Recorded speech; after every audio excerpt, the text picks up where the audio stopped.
Hey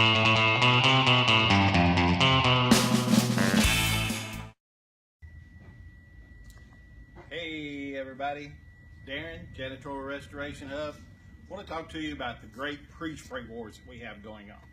Now, most of us guys in this pre-spray stuff all know each other. They all have good products. I mean, it's all up to what you think. You know, each personal individual needs to try the different pre-sprays to see. Some people have hard water, some people have soft water, some people have different kinds of dirt in California than they would be in Georgia, than they'd be in Washington, than they'd be in New York. I mean, try them all, see which ones you like. But let's just talk about the pre-sprays that's out there, okay? Most of your pre-sprays are going to work off of 2 or 3 different kinds of things. Sometimes you're going to have an enzyme pre-spray. We'll say like PowerZyme. You'll have an enzyme pre-spray.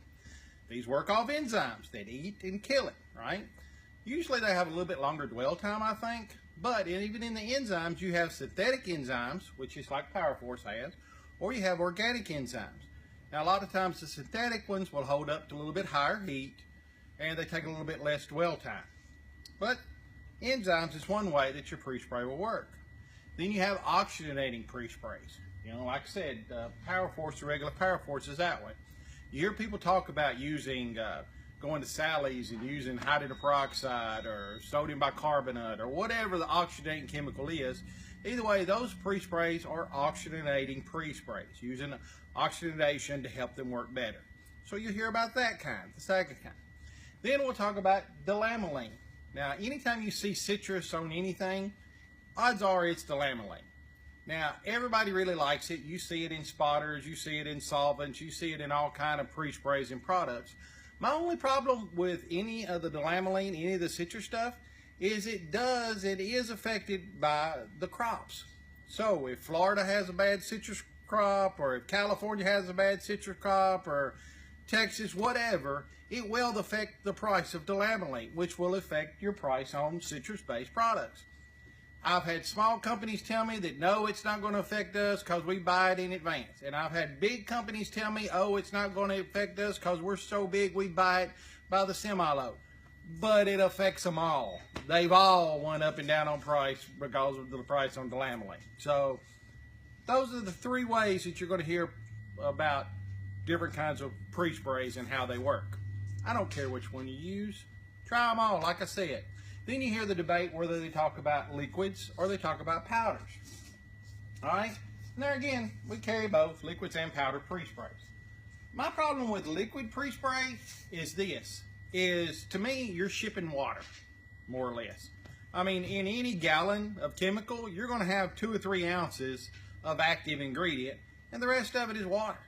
So when you ship a case of chemical from here to there, you're shipping maybe 8-10 ounces of actual working chemical, and you're shipping 3.5 gallons of just water. You know, that's the liquid one. Now, some people don't like powders because powders gum your stuff up. They say, oh, I'll put it in the hydroforce and it gum my hydroforce up, you know, blah, blah, blah, or it gum my lines up, you know, blah, blah, blah.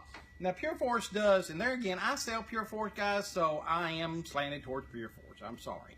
But PureForce try to get the powders to be finer, you know, so it doesn't gum up stuff as bad.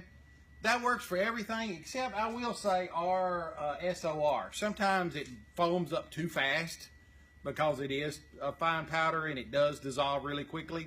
So sometimes it just looks like a science fair project, you know, when you mix it. So that's the only one that, you know, to me, probably needs a little bit thicker. But either way, powder's a little bit thinner. I also feel like you're getting a good value when you're shipping them. Also, the ones that are oxygenated, I mean, you know what it's like to have a Coke bottle and unscrew the Coke bottle, and an hour later all the fizz is gone and it tastes completely different. That's another good thing about the powders, is the oxygenating powders, once you mix them, you know they're active. They have an active shelf life, you know. So there again, just some science behind some of the pre-sprays out there. There again, all good guys. Whether you talk about, you know, and people were laughing the other day about Les, you know, getting in with Ashley. I honestly believe Ashley wasn't trying to say anything about Les's product. He was just trying to show how things pack, you know, when being shipped. But if anything, it shows that Les really cares about his product. I mean, he wants you to know that he packs it in there tight and everything. You want somebody that cares about what, you know, they're selling you. So, I mean, you know, if anything, props to Les for that, you know. And like I said, Sager, I like Mark Sager. He's helped a lot of people in this industry.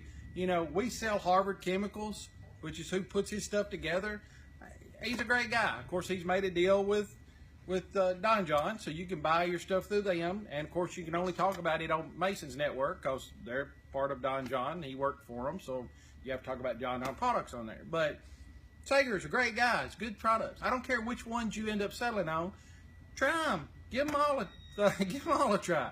Anyway, that's my idea about the great pre-spray wars. Darren at Jandrias. Take it easy, guys.